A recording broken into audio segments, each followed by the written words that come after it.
नमस्ते। आस्था और आहार में आप सभी का स्वागत है। और आज मैं आप सभी के लिए बहुत ही दुर्लभ और बहुत ही पावरफुल कुंजिका स्रोत के बारे में चर्चा करने जा रही हूँ और मैं आप सबके लिए ये लेके आई हूँ। तो चलिए शुरू करते हैं। पाठ के शुरू में ये शिव जी माँ पार्वती जी को कहते हैं। शृणु देवी प्रवक्ष्यामि कुंजिका स्रोत मुत्तमम् येन मंत्र प्रभावेन चंडी जापा शुभो भवेत् न कवचम नार्लास्त्रोत्रम कीलकम न रहस्यकम न सुखनापि ध्यानम च न न्यासो न च वार्चनम कुंजिका पाठ मात्रेण दुर्गा पाठ फलम लभेत अति गुह्यतरम देवी देवानापि दुर्लभम गोपनीय प्रत्न सयोनिरु पार्वती मारणम मोहनम वसयम स्तंभनोच्चाटनादिकम पाठ मात्रेण संसिद्धेत कुंजिका स्रोत मुत्तमम्।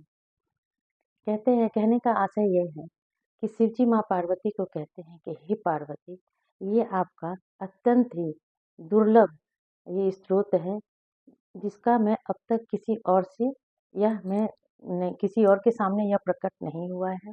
जो मैं आपको कहने जा रहा हूँ ये सिद्ध कुंजिका स्रोत ये ऑलरेडी पहले से ही सिद्ध किया जा चुका है।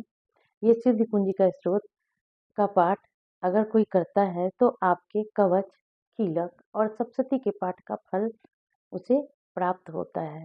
जो लोग पाठ नहीं कर पाते हैं वो लोग भी कई बार इसका पाठ अनुष्ठान रूप में करते हैं।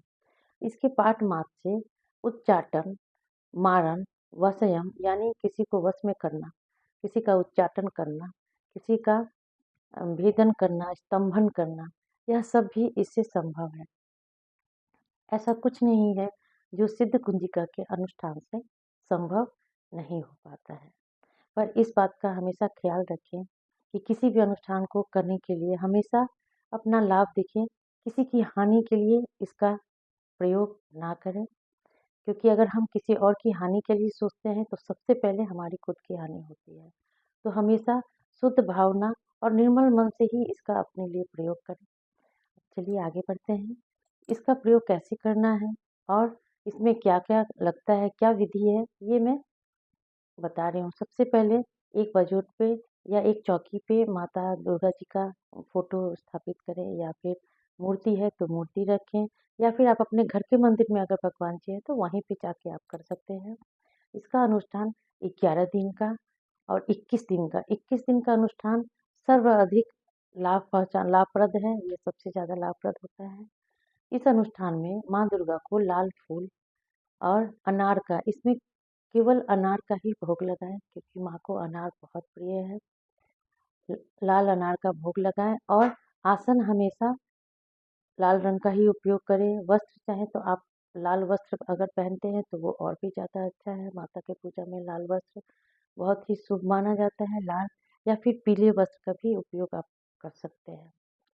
21 दिन का अनुष्ठान करते हैं तो उसमें हाथ में चावल और फूल लेके कोई भी अनुष्ठान अगर आप करते हैं आपकी मनोकामना पूर्ति हेतु तो सबसे पहले हाथ में चावल, गंगाजल, फूल लेके भगवान के सामने, माता के सामने आप अपनी मनोकामना कह के फिर उसे वहीं पे माता के पास छोड़ दें। आपकी जो मनोकामना है वो कह के माता के पास वहाँ रख दें और उसके बाद आपकी 21 या 11 दिनों के अनुष्ठान को आप शुरू कर सकते हैं।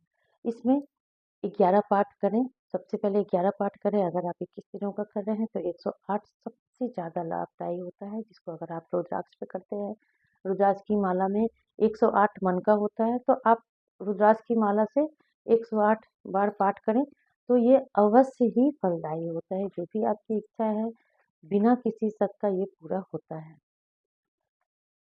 फिर इसके बाद आप इसकी टाइम जो है अगर आप रात को 9 बजे करते हैं तो सबसे अच्छा है, लेकिन अगर रात को 9 बजे आपसे नहीं हो रहा है तो आप सूर्य उदयकालीन समय में कर सकते हैं, पर कृपया इसे इससे ज़्यादा लेट ना करें। या तो ब्रह्म बेला में करें या फिर आप उदयकालीन बेला में इसको सुबह कर सकते हैं। पाठ करने के बाद आप शुद्धि का विचार हमेशा रखें, शुद्ध सात्विक भोजन करें और किसी के साथ भी व्यर्थ की बातों में आलाप या प्रलाप ना करें। वार्तालाप उस वक्त करना निषेध है क्योंकि माता के अगर आप अनुष्ठान में बैठे हैं तो अनुष्ठान रूप से ही आपको व्यवहार और आचरण करना है, भूमि शयन करना है और सात्विक भोजन लेना है। लहसुन प्याज का प्रयोग नहीं करना है। जब आप और जिस मात्रा में आप पाठ कर रहे हैं, प्रत्येक दिन निश्चित समय और निश्चित मात्रा में ही आपको इसका जप करना है। जप के बाद आप माता की भोग आरती करें, उसके बाद आप भोजन ले सकें। अगर आप फलाहार पे रह के एक वक़्त का पूजा के बाद एक वक़्त नमक लेते हैं, तो वो भी हो सकता है। अगर आप शरीर से इतना नहीं कर सकते हैं, तो 2 वक़्त नमक लेके भी कर सकते हैं, पर पूजा के बाद ही भोजन ग्रहण करें, उससे पहले फल ले सकते हैं। 21 दिन का अनुष्ठान जब आपका पूरा हो जाए, तो कुमारी कन्या का भोजन कराना इसमें ज़रूरी है। इसके बाद आप कुमारी कन्या का भोजन कराएँ, ब्राह्मणों को दक्षिणा दें। जो सुवासिनी स्त्रियाँ हैं, उन्हें सुहाग का सामान भी प्रदान करके दक्षिणा देके फिर आप ये अनुष्ठान आपका पूरा होता है। और इस पूजा से अनुष्ठान पूरा होता ही है, क्योंकि मैं अपने अपने लाइफ टाइम में बहुत लोगों को इस तरह का अनुष्ठान करके लाभ उठाते देखी हूँ। किसी के बच्चे का एडमिशन नहीं हो रहा है, क्योंकि एडमिशन का टाइम नहीं है, सितंबर अक्टूबर में भी बच्चों का अच्छे स्कूल में एडमिशन होते देखा है। किसी के हस्बैंड सालों कहीं और हैं और उनका कोई पता नहीं चल रहा है, उन्हें लौट के वापस आते भी देखा है। किसी का एक्सीडेंट हो चुका है, ऑल ऑफ सडन जब पता चलता है, कुंजिका स्त्रोत का पाठ करते हैं, तो जिनका एक्सीडेंट हुआ रहता है, वो लोग भले चंगे रहते हैं। तो इस तरह की बहुत सारी मैं अपने जीवन में देख चुकी हूँ सिद्धि कुंजिका स्त्रोत का, बट आप लोगों से अनुरोध है, कृपया इसका गलत प्रयोग ना करें।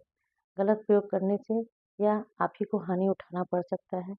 सर्वदा शुद्ध भावना से इसका करें। जब आपकी लाइफ में लगे कि हमारा कोई काम पूरा नहीं हो रहा है और इसे मुझे करना ही है हर हाल में, तो उस वक़्त आप इसका प्रयोग कर सकते हैं। और उम्मीद करती हूँ कि सिद्धि कुंजिका स्त्रोत आपको अच्छा लगा हो। और हाँ, सिद्धि कुंजिका स्त्रोत आपको गीता प्रेस के सप्तशती के बुक में मिल जाएगा। ऐसे भी सिर्फ़ सिद्धि कुंजिका स्त्रोत का भी आप बुक ले सकते हैं, या फिर गीता प्रेस के सप्तशती के बुक में ये सबसे लास्ट में सिद्धि कुंजी का स्रोत दिया गया है, अर्थ के साथ है। अगर आप अर्थ को जान कर करते हैं तो और भी अच्छा है। और ये बहुत ही छोटा है पर बहुत ही प्रभावशाली है।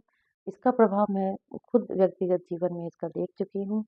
मैं आपसे जो भी शेयर करती हूँ, चाहे वो राम जी की पूजा का ही हो या कुछ भी जो मैं शेयर करती हूँ, वो सब मैंने अपने जीवन में जो अनुभव किया है, वही मैं आप लोगों से शेयर करती हूँ।